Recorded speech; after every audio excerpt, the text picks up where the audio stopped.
A 2-inch RP2350 LCD touchscreen from Waveshare. So what? Well, it comes with a colour camera and exports all of the header pins that even a hobbyist can use. Let me tell you all about it. Hi, I'm John, your concierge to the world of the Raspberry Pi Pico, Pico 2, robotics, IoT and other fun tech. Please remember to subscribe and join the community.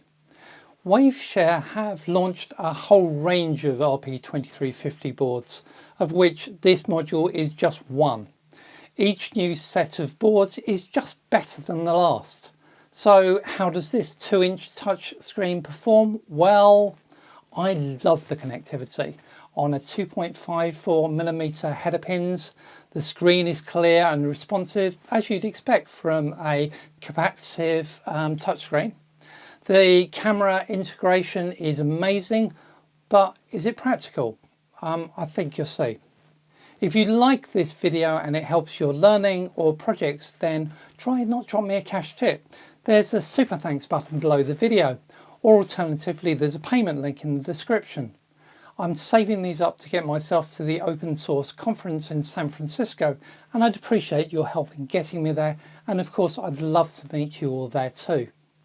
Thank you very much for watching. Please like and subscribe. This video is sponsored by WolfSSL. I've got a board here with a potential to be an interface panel with internet connectivity using an RM2 module. I'll need to secure its communication, whichever protocol I'm using, MQTT or HTTP for example. I'll want to validate the identity of the device and have trust that it's running my firmware. These are all use cases for WolfSSL and their set of security libraries, which secure our embedded and IoT services. WolfSSL's libraries are available under GPL version 2 or full commercial support models. Go check out WolfSSL today. So this new little board is the RP2350 Touch LCD 2. And it is a 30mm by 40mm board with 240 by 320 pixels, and it's all driven by an RP2350. But the really exciting thing about this is the connectivity. So this is the RP2350 Touch LCD 2-inch from Waveshare. It's a nice little touchscreen. Little on the small side perhaps for big fingers, but not bad size. You certainly get some UI work on there. And unlike some of their other Waveshare, this has got a nice connection bank on the back. So we've got the GPIO pins exposed for us, so we can plug this onto a breadboard or indeed straight onto a hosting PCB nice and easily as a hobbyist. We've also got some additional connectivity out of here. We've got a micro USB card reader.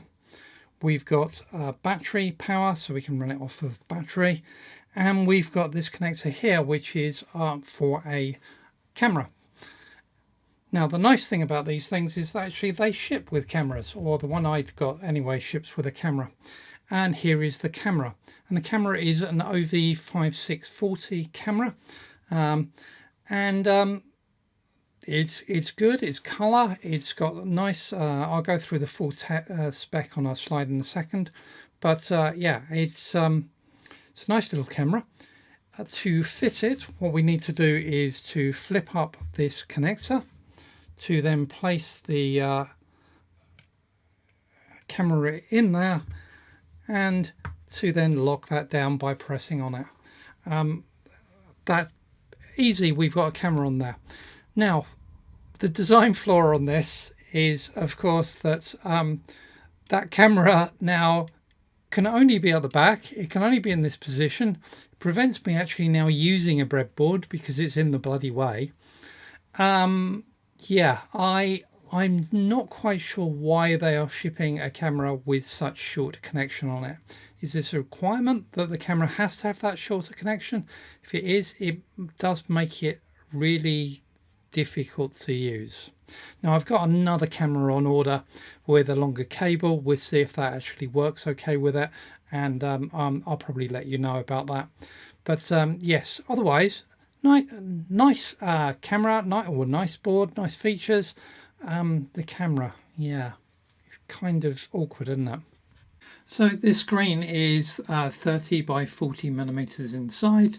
It is 240 by 320 pixels, or nice RGB color, driven by the ST7789T3 display driver and the CST816T touch driver, and it's got an IMU on there as well. So, you know, if you want to, the connectivity out of this is where I think things start to get interesting.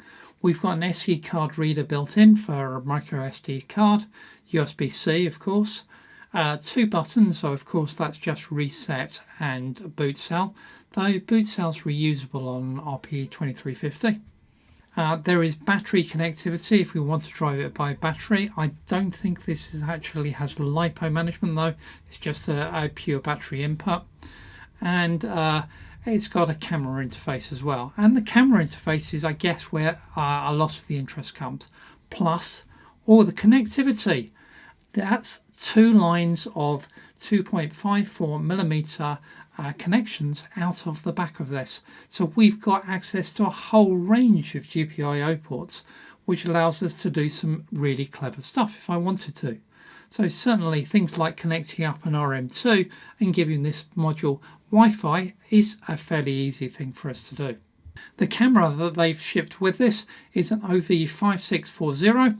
It's got quite a good resolution though. I mean, you can run this in various resolutions, but it's up to 2592 by 1944 active pixels. It's got color that it's then not doing. It's a 24-degree lens, and that's you know, if depending on the resolution we're running at, if we were running at a 1080p, which is probably a bit big for a RP2350, but it can actually ship out at that 30 frames per second, which again is probably a bit quick for an RP2350. And here's a little test of the LCD screen, and we can see that we've got a IMU unit and that it's getting some data as I'm adjusting the screen around a bit. And here we have an LVGL demo. So we've got the accelerometer, we've got the touchscreen operating nicely, got some buttons, you can see operating voltage, so all normal sort of controls working quite nicely, really nice touchscreen to work with. And let me just switch to a manual focus setup so that I can just show you a little bit better the quality of the camera. It's not actually bad at all. I mean, you know, it's not like the camera I'm using to record this, but it's not bad actually. Certainly can see that it's a screwdriver. I can probably just about read the barcode and details coming off the pack there. Hardware is only half the story. To really do anything useful with this, we need some great libraries. And these are the libraries that they've shipped with it. Now, there's quite a lot of them. So, you know, we have a separate library talking about the configuration of the board, the LCD screen, the IMU, the touch panel, the camera, of course LVGL as a framework for working with graphical objects, etc., and the FAT file system capability as well. Let's have a little look at this. These 4 libraries here are going from the configuration to the touchscreen to the LCD to the IMU to battery level management and touchscreen management. Really, to be honest, they're really one library. And in some of the later modules, like the 2.8 screen, actually these have been combined into one. And to be honest, that makes a lot more sense. And in fact, when I used them in my demo, I ended up building them as a single library because it's just too much hassle trying to build them as separate libraries because they're interdependent. The LVGL library that this is based on in their demos is LVGL 8.1. Now, of course, LVGL is running along on version 9-ish, so this is a little bit behind. 8.1 is also a little bit behind the 8.4 that the 2.8-inch LCD panel launched with. So it is a slightly older version of LVGL. Still quite usable, and of course you could run both the local copy that they've shipped with the demos, or indeed get your own copy from GitHub. Now the FAT32 support on this, I struggle to call this a library.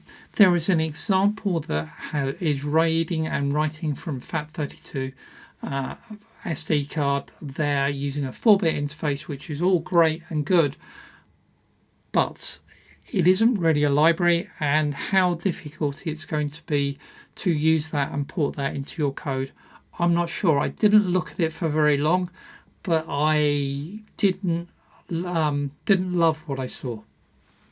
Let's say I think it would take me quite a bit of work to get that to work nicely with my applications.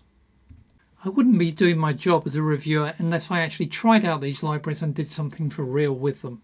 So I've done exactly that, and this is a repo that's got one example so far. Probably going to have to add some additional ones in there too of using this board.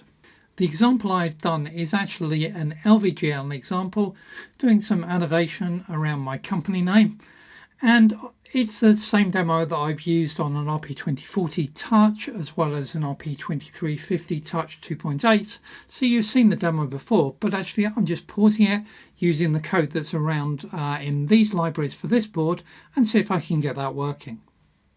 So let's take a little look at my example of how I'm going to build this. And I've set this up with a set of shared libraries and a set of examples, though there's only one example in there at the moment, which is my LVGL example.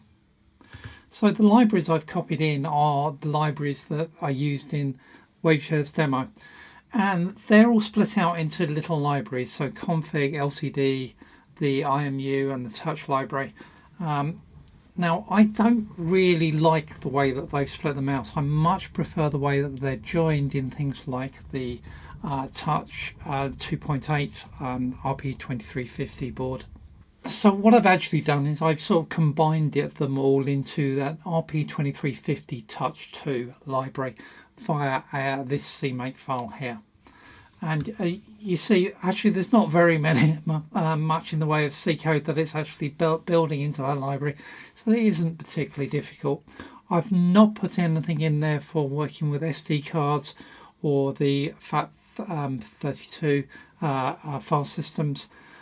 So the example is really based on my widget code to build up my little target example of Dr Jon EA with lots of moving arcs around it. This is just the same widget code I've run on a number of projects using LVGL now. So in order to port this, all I've really done is just extended what was in their example for LVGL, use that to actually set up this environment, and it's then the initiation of the widgets that actually sets everything up. Which is called from in here, I think. Yeah, there we go. So that's what's setting everything up. Everything else is pretty much boilerplate to set up this as an LVGL application using this board, and it all works pretty nicely. This kit is great from a hardware perspective. I only have two concerns. Firstly, my common moan on these boards that they don't have an SWD port. Single wire debug is how I flash the RP2350s and Pico 2 boards, and of course debug my code. My second concern is of course the length of that camera cable shipped. This is just impractical, and of course I've immediately bought a replacement camera which I've got on order. Great hardware is only half the story. The other part is the library support and examples to get things going. Waveshare's libraries are improving, though the setup of the ones and its demos is not quite as good as I've seen on the RP2350 Touch 2.8 board that I reviewed previously. With the exception of the SD card example, I think it's quite usable though. If you like this video and it helps your learning or projects, then why not drop me a cash tip using that super thanks button below the video, or alternatively there's a payment link in the description. Remember, I'm saving these up to get myself to the open source conference in San Francisco. That's a long way from here in the UK, and I'd appreciate your help in getting me there, and I'd love to meet you all there too. Thank you very much for watching. Please do like the video and please subscribe so you don't miss the next video. And I will see you very soon. Bye bye.